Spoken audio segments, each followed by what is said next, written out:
चलो बच्चों, आज हम लेंगे second chapter mechanical properties of fluid के सारे बोर्ड्स में आए हुए एमसीक्यू। ठीक है, विदाउट टाइम वेस्ट करते हैं स्टार्ट। देखो फर्स्ट क्वेश्चन लेते हैं, 2024 का पूछा जाते हैं dimensional formula of surface tension. भाई साहब, सरफेस टेंशन का फॉर्मूला होता है F by L, force per unit length, और फोर्स का डायमेंशन क्या होता है m1 l1 t minus two, length का होता है l1 कैंसिल हो गया, आपका आंसर आ गया m1 and t minus two. अभी चेक करना है कि ये आंसर कहाँ मैच करता है, तो आंसर होता है आपका डी के ऑप्शन। ओके, देखो चलो एक बात। अब यहाँ देखो, देखते हैं सेकंड क्वेश्चन। यार इसके अंदर क्या बोला है, if theta represent the angle of contact made by the liquid which completely wets the surface of the container. देखो क्या होता है एक्चुअली, अगर ये मेरा कंटेनर है, ठीक है, और इसके अंदर मेरा लिक्विड भर गया ऐसे कुछ, ठीक है, तो यहाँ पे टेंजेंट आएगा, इसी को हम बोलते हैं एंगल ऑफ कांटेक्ट। जो सॉलिड और लिक्विड सरफेस के बीच में बनता है वो क्या होता है आपका एंगल ऑफ कांटेक्ट। ये हो गया किसके लिए, ऐसा अगर एंगल ऑफ कांटेक्ट आगे theta is line between pi by 2 and 0 का मतलब ये है कि मेरा लिक्विड, मेरा जो भी लिक्विड है और सरफेस को वेट कर देगा बराबर। देखिए अगर ऐसा रहा तब क्या होगा, तब यहाँ पे एंगल बनेगा आपका मोर देन 90, या ऐसा रहा तो लिक्विड ज्यादातर सरफेस नहीं कर पाता। देखिए यहाँ पे क्या होता है, कंप्लीटली वेट द सरफेस का मतलब क्या है कि पूरा गीला कर देगा, तो उसके आंसर इतना है आपका एंगल इक्वल टू 0। ठीक है, अगर इसने बोला था ये वर्ड नहीं होता, आंसर क्या होता आपका 0 से लेके पाई बाय 2, ये वर्ड लिखा है इसलिए आपका आंसर कितना है 0।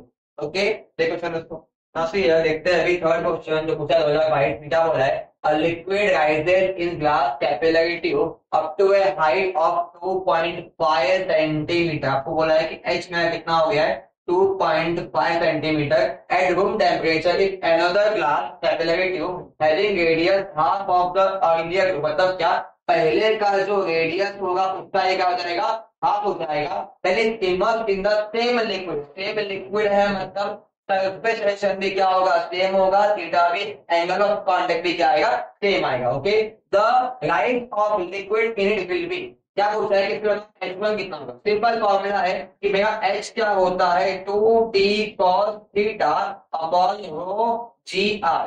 रो जी ऑलरेडी कांस्टेंट बोला है, टी भी कांस्टेंट है, थीटा भी कांस्टेंट, मतलब आपका यहाँ से H क्या हो गया प्रोपोर्शनल टू 1 अपॉन आर।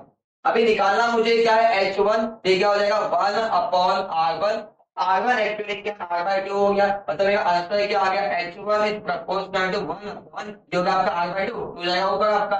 ये 1 अपॉन R जो फॉर्म था ये एक्चुअली क्या था H था आपका, तो H का आंसर बन गया था 2.5, मतलब आपका आंसर क्या आ गया H1 is equal to 2.5 into 2, answer is 5 centimeter. अगर रेडियस हाफ होगा हाइट क्या हो जाएगा डबल हो जाएगा, तो आपका आंसर कितना आ गया 5 सेंटीमीटर। तो देखो सही बात फटाफट यहाँ से यार।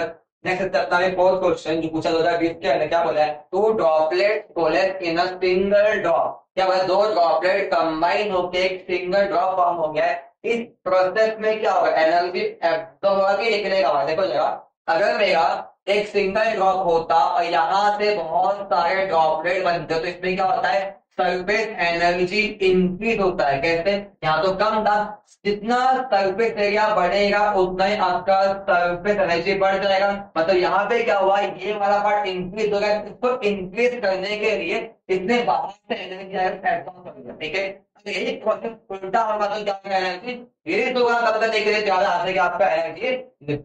ओके सिंपल, देखो एक बार देखो। अभी ये चैप्टर का लास्ट क्वेश्चन क्या बोला इसके अंदर, when a currently soluble substance like alcohol is dissolved in water surface tension of water. देखो जब भी हम लोग पार्शियली सॉल्युबल बॉडी मिलाते हैं वाटर के अंदर तो वहां क्या होगा, आपका सरफेस टेंशन क्या होता है, डिक्रीज। अगर मेरा इम्प्योरिटी वाटर के अंदर पूरा डिसॉल्व हो गया तो क्या होगा, उससे सरफेस टेंशन मेरा बढ़ जाएगा।